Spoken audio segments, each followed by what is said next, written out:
हाँ सर, अभी जो जनसभा हुई पवन सिंह की, क्या लगता है उसे राजनीतिक कितना फायदा होगा भाजपा को? राजनीतिक रूप से चूंकि नए कैंडिडेट हैं आनंद मिश्रा जी और पावर स्टार हैं पवन सिंह जी।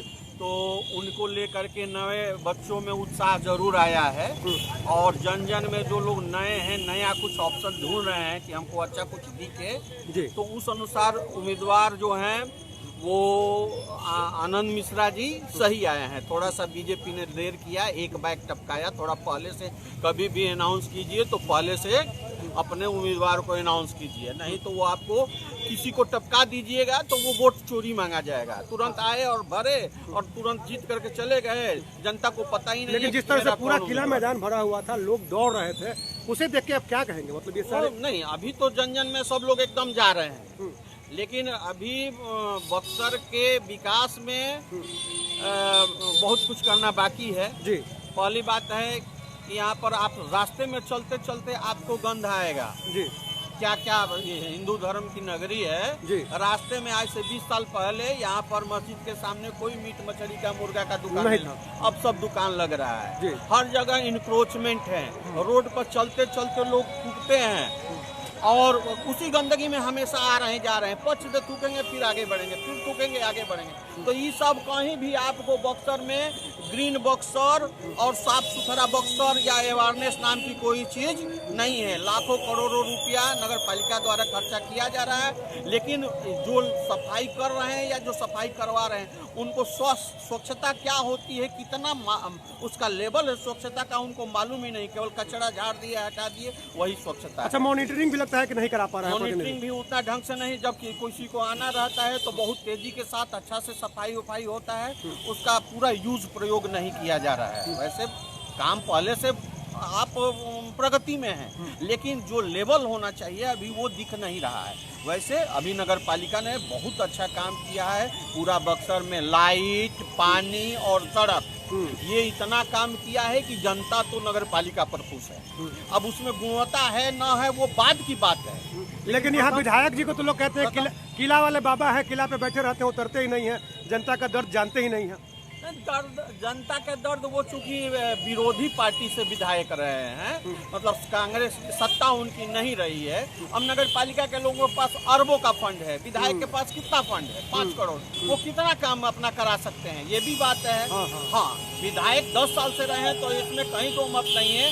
जो उनको ढूंढा है, जो उनको खोजा है, उनके यहाँ वो तत्पर रहे हैं। वो जानबूझकर बक्सर किला मैदान में सर्किट हाउस में अपना लगाते हैं कि कोई गांव का गुरबा जो भी गरीब है हमारे पास आएगा तो मैं उनकी बातों को सुनूंगा, करूंगा, कहूंगा। एक गरीब व्यक्ति अभी मिला था, एक साधारण व्यक्ति रिक्शा चलाता है, उसने कहा कि एक दिन मैं जा रहा था उनसे मिलने के लिए तो गार्ड ने रोक दिया गेट पे कि आप सर्किट हाउस में नहीं घुस सकते हैं। तो ऐसे में जनता कैसे मिलेगी? हाँ, तो ऐसे चीज को हम पत्रकारों द्वारा, आप पत्रकारों द्वारा ये चीज विधायक जी को या प्रशासन को भी बताना पड़ेगा कि आपके साथ ऐसा प्रॉब्लम हो रहा है। इसलिए पहले विष्णुदेव बाबू थे, डीएम जनता दरबार लगाते थे तो अपने चैम्बर में लगाते थे, लेकिन आप जैसे पत्रकारों ने कहा तो आकर के बरामदे में और छत पर जनता दरबार लगाने लगे कि भार भीड़ क्या है आप देख रहे हैं। तो उस अनुसार जनता का माहौल बना था। अच्छा, एक बात बताइए कि विधायक जी ने एक बयान दिया था कि जब तक जिए तब तक विधायक रहा, तो नहीं लगता है कि ये लोकतंत्र नहीं? ये तो वो तो सब कहेगा, सब कहता है कि हमको जनता का प्यार मिल रहा है तो जब तक मैं जीऊंगा तब तक विधायक रहूंगा। लालू जी बोले थे कि 20 साल जियब, 20 साल राज करब। नीतीश बाबू 20 साल राज कर रहे हैं। नीतीश बाबू सामाजिक न्याय में ऐसा सामाजिक इंजीनियरिंग कर दिए, सोशल इंजीनियरिंग कर दिए कि पिछड़ा को काट के अति पिछड़ा बना दिए और मुसलमान को काट के पसमंदा सरफी बना दिए और दलित को काट के दलित महादलित बना दिए और राज भोग रहे हैं। जबकि अगर आर्थिक इंजीनियरिंग और राज्यों जैसा किया रहता तो सब लोग बहुत आगे गए रहते। अब तो कर रहे हैं ना जनसुराज वाले भाई? जनसुराज वालों जो कर रहे हैं उनका 1-2 योजना बहुत अच्छा है। जैसे कि अभी आपका उन्होंने कहा है कि मनरेगा को कृषि से जोड़ेंगे। मनरेगा का पैसा वापस चला जा रहा है। रघुवंश बाबू भी बोले थे जब मरते मरते तक, और वो उसका मंत्री भी रह चुके हैं, तो ग्रामीण विकास मंत्री भारत सरकार, तो उन्होंने कहा था कि मनरेगा को कृषि से जोड़ने से, क्योंकि कृषि 60% अब भी जनता 70% कृषि पर निर्भर है। और जब किसानों की आय क्रय शक्ति बढ़ेगा, उनको बूम मिलेगा, उनका लागत कास्ट घटेगा जी, तो उनका वो मजबूत होंगे आर्थिक रूप से, तो राष्ट्र मजबूत होगा।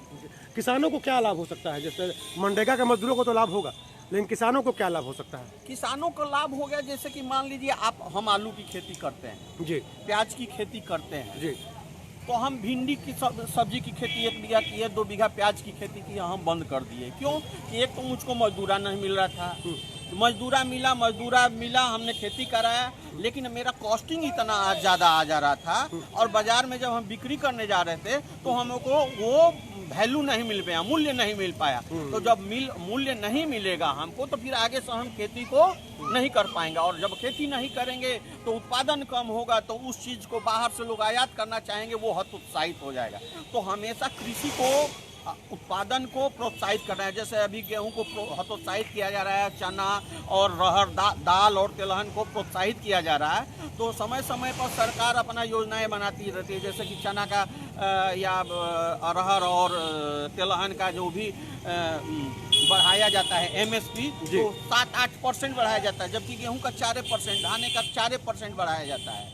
तो किसको हतोत्साहित करना है, किसको प्रोत्साहित करना है? अगर ये पहले से चला रहता तो हमारा देश कभी तिलहन में और दलहन में बाहर से आयात नहीं करता। अभी हम तो पेट्रोल डीजल आयात कर रहे हैं, लेकिन तिलहन तो हम कृषि प्रधान देश हैं, हम लोग तो ये आयात कर रहे हैं। ये तो हमारे लिए एक श्राप का चीज है, सरकार द्वारा सही ढंग से उसको नहीं किया गया, इसलिए ये चीज हो रहा है। दूसरी कृषि में जहाँ तक बात है, जब तक 60% किसान हैं, उनकी आय को आप बूम नहीं कीजिएगा, आपका पूरा राष्ट्र का बूम नहीं होगा। क्रय शक्ति बढ़ेगा, तब आपका जो भी है अर्थशास्त्र, इकोनॉमी एक्सेलरेट करेगा, मतलब उसको रोटेट करेगा। इकोनॉमी रोटेशन के लिए ज़्यादा से ज़्यादा लोगों के पास पैसा पहुंचाने के लिए, अब आलू प्याज है, आलू प्याज में मान लीजिए प्याज की गुड़ाई करना है, रोपनी करना है, उसका फिर कोड़ना है, फिर कटनी करना है, उसके लिए हमको मजदूरा चाहिए, मजदूरा नहीं मिलता। अगर